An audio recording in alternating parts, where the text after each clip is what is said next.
Колкото и да става, не се отказвате. Имаме още около 10 км скачване. Натискаме здраво. Много се забавих. И сега на последния пункт.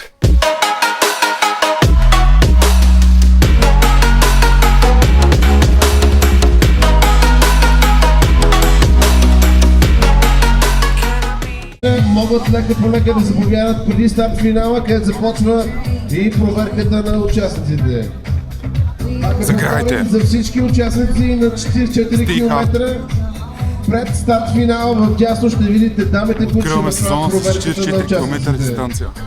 Най-доброто няма 15, няма 20, 44. Лека загрявка, скачаме, хайде! Ръцете горе, hands up in the air, come on, come on!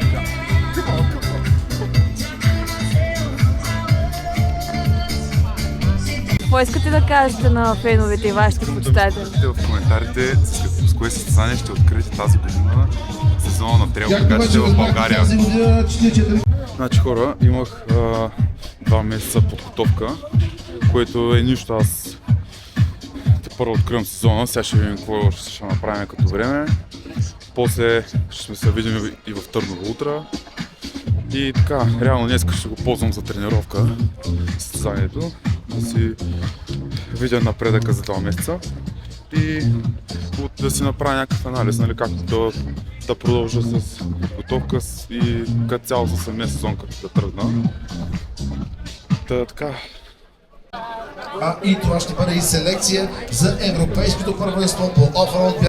Скачай! Скачай! Скачай! Скачай! Скачай! Скачай! 10!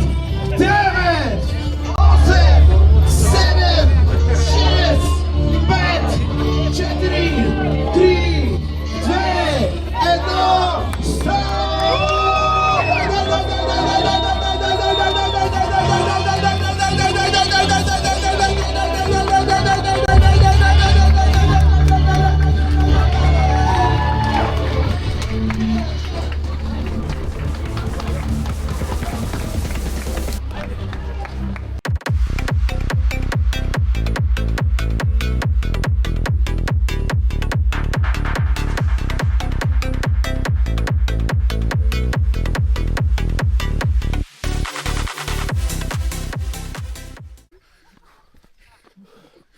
Втори километър, газ нагоре.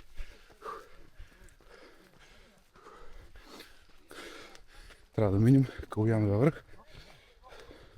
Тук ще е малко по-стръмно. Пускалта. Ще е забавно.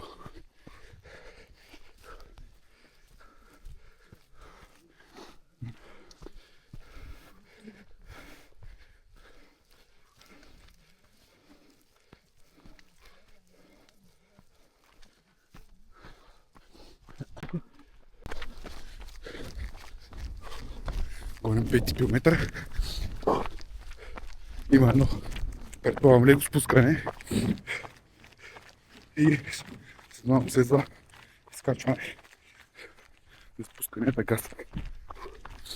И това е неделя, 6 сутринта. Ставаш, хората спочиват, нормалните хора. Ние си бягаме тук.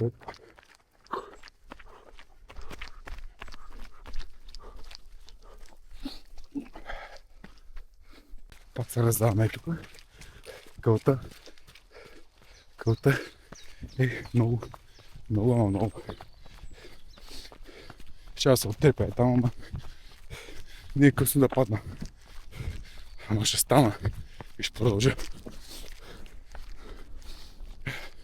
Това продължа като божинката.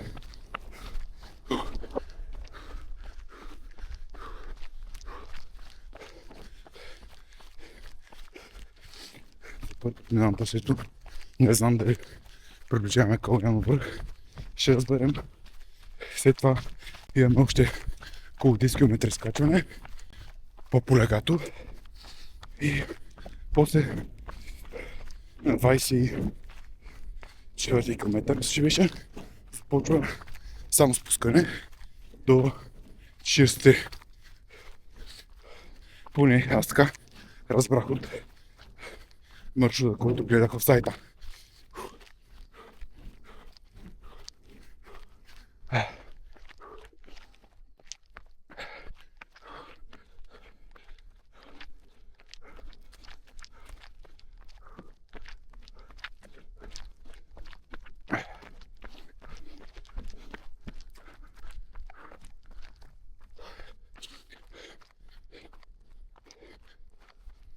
7 км, 50 минути.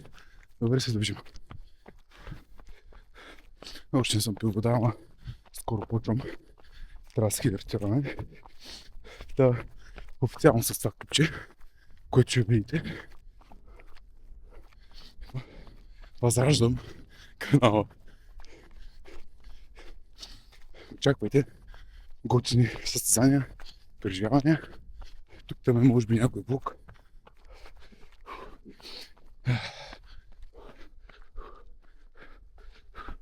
Айде, ще се вкуча пак. Ето го, коя навърх. Сега почваме да изкачваме. Ще е тегаво. Защо това беше най-тъмното скачване. После по-полегато. И оттам спускане.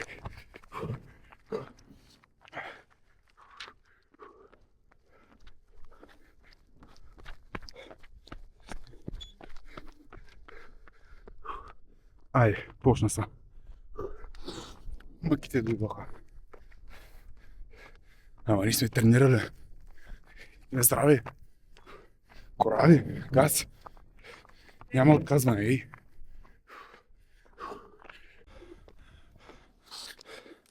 Гледката един път. Цял Пловдив. Поздрави на майчките.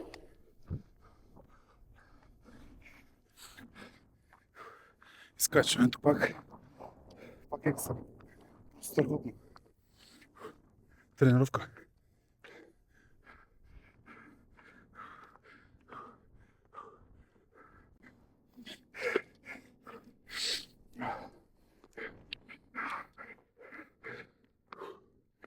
Не остана, може би около 300 метра.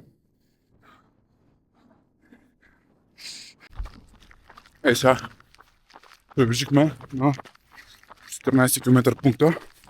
Викам си, нямам. Продължавам, само вода ще пълня за няколко секунди. То хубаво напълни вода, ама и яло. Какво да кажа? Като видя, сега съм на режим на дефицит зомби, като видя филийка султеница. Викам си днеска и деня. Калориите няма да мога да ги наваксам. Да хапнем пък. Движение обаче не се спираме. Газ. Храната ми е приятел. Има някакъв участък от асфалт. Малко да не се надбият краката. И продължаваме. Не успях да снимам на самия връх. Беше много ветровито. В смисъл, може да снимам, но си викам по-добре не, защото ще няма се чуя на камерата. Нямаме микрофони за качение. И викам, след това е така. Много духа ще направил. По едно време се зачудих и дали се изкарам ветровката. Ама се отказах. Успяха да мотивират хората с тениски и с късигащи. Да не се изкарам. Понеже аз днеска съм седала краката и викам, 13 км и 200 метра продължаваме кълта.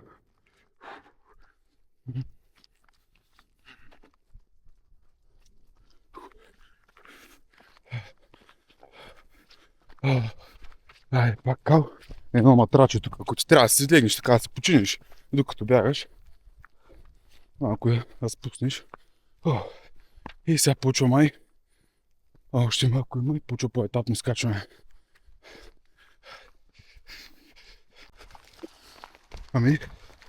На 18 км сме.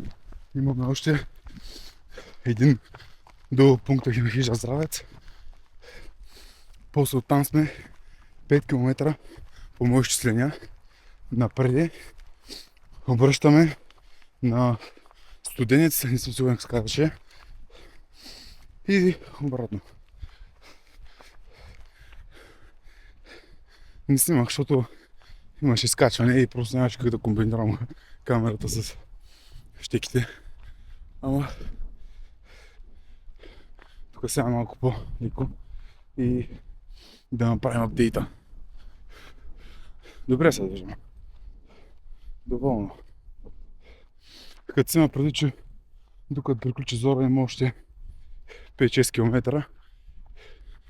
После идва спускането. Съм доволен.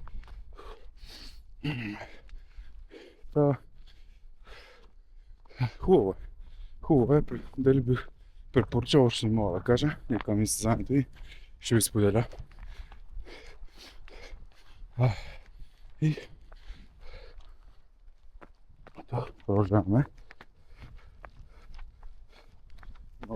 Много кал, много нищо.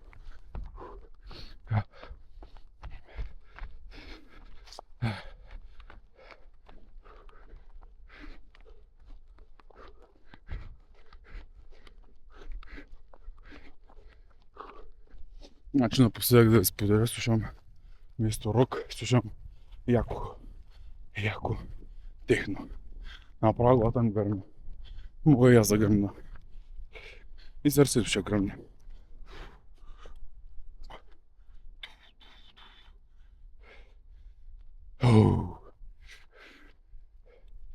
Ай, машини, газ. Каквото и да става, не се отказвате. Ако нищо забързо отказвате. Но зависи колко боли. Мале. Поне не вали. Поне това от тървана дъжда. Да не казвам голяма дума, не е късно да заваля, ама дано не. Да, кално е. Тук вече по-горе не толкова кално, защото има повече камънак. Има вероятно съм настинал, защото има вятър. Съм по-ден, ама ще го мисля тогава. Малко това изкачване от 14 до 24. Да, почти, даже ще е 10 км. Ми напомни за изкачването най-близко до ако бягате в София, Княжево, долу като тръгнете нагоре към Белите Верзи.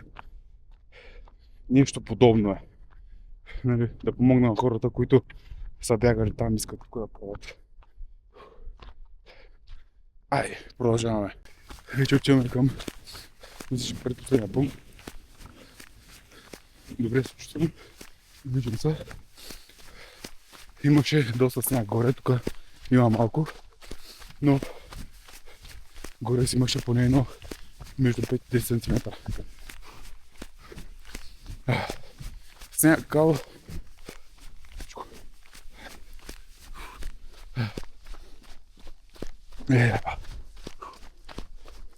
Офроуд.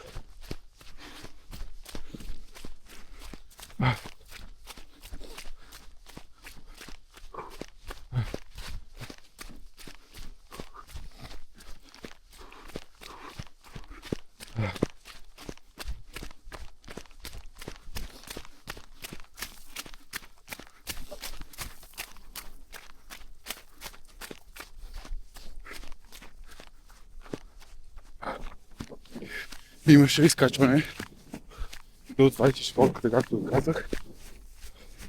После имате спускане до пункта. След това също и ще до кръвното изпускане. Казвам го като полезна информация за новите състезатели да се подготвят.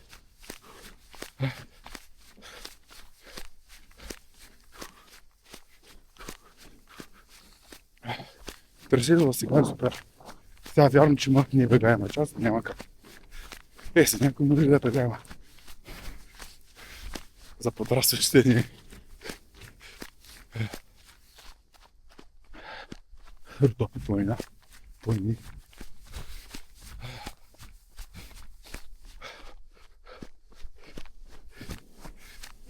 Битки.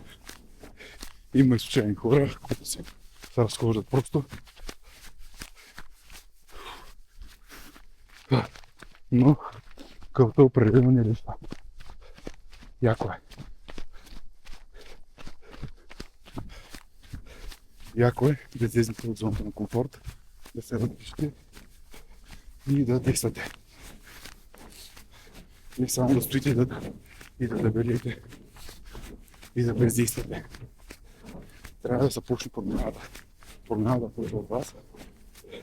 Така че започнете.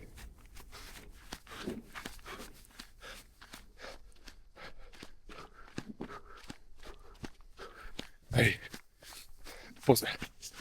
Хора, 32 км мисля, че минах. Натискаме здраво. Най-много се забавих. Ей сега на последния пункт. Там нищо не съм ял. Заредих само меха. Сложих въглехидрат на прах и действаме. Имам сили. Подготовката си даде резултата. Не съм фалирал. И си бягаме.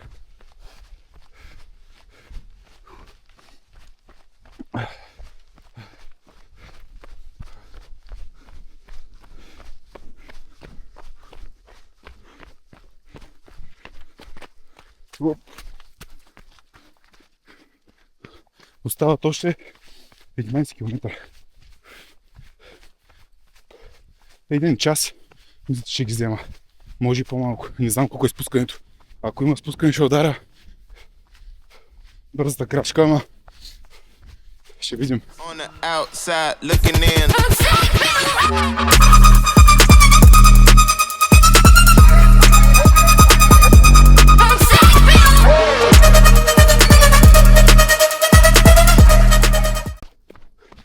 Както казах, горе има сняг. Добре, че взеха ръкавици. Беше студено. Взех си ветровката. Но има и хора, които са тръгнали по тениски, не знам просто как се държат. Не, че няма да мога, ама риска от някаква преемуна е по-голяма.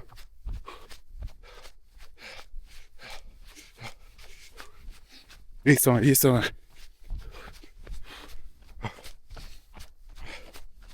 Напоследък размишлявам над това, че много хора ми казват, що го правиш. Нараняваш се, коленете, не знам си какво. Луд си гледат така с странното чувство на от сорта, то не е добре. Това са много километри ми. Когато тръгнете и вие да бягате толкова километри, да откриете за себе си, дали даже не са тия километри, даже някакво плуване, примерно. Да откриете нещо, което ви успокоява, което ви кара да чувствате някъде, където това го няма другаде. Това е емоцията. Тази силна емоция ме кара съм тук. А не, за да отслабвам и аз ако искам да отслабвам, много неща мога да направя. Важно е, но нещо да се прави с марак и с емоция. Това е едно и също да почти, ама да.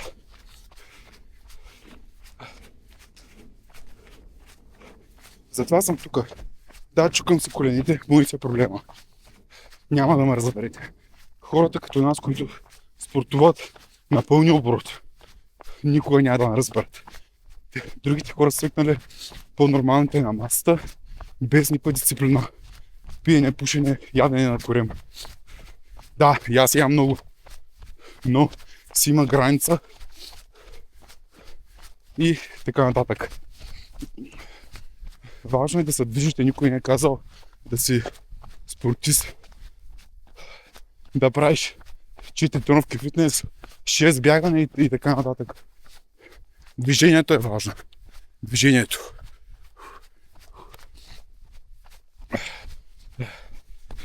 Може да е 3 пъти седмицата, може да правите на ден по 20 000 крачки, но се движите. Събота и неделя може да е само движение. А колкото до това, ще продължавам, защото, както казах, това си намира покоя. Не остана още 3 км някъде и малко.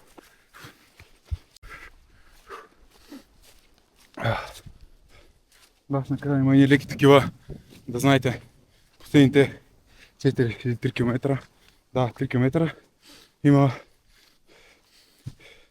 леки такива по между 5 и 10 метра изкачвания, ама са малко по-така на често. Много леки.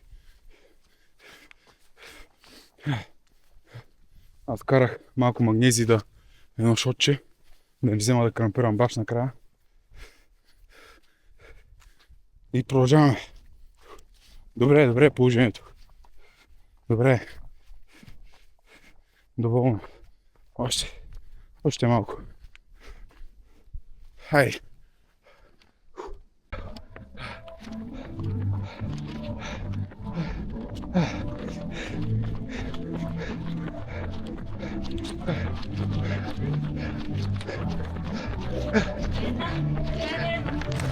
Браво! You got it!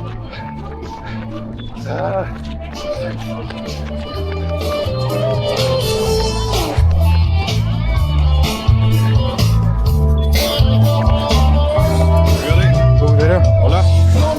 Трасето беше много хубаво.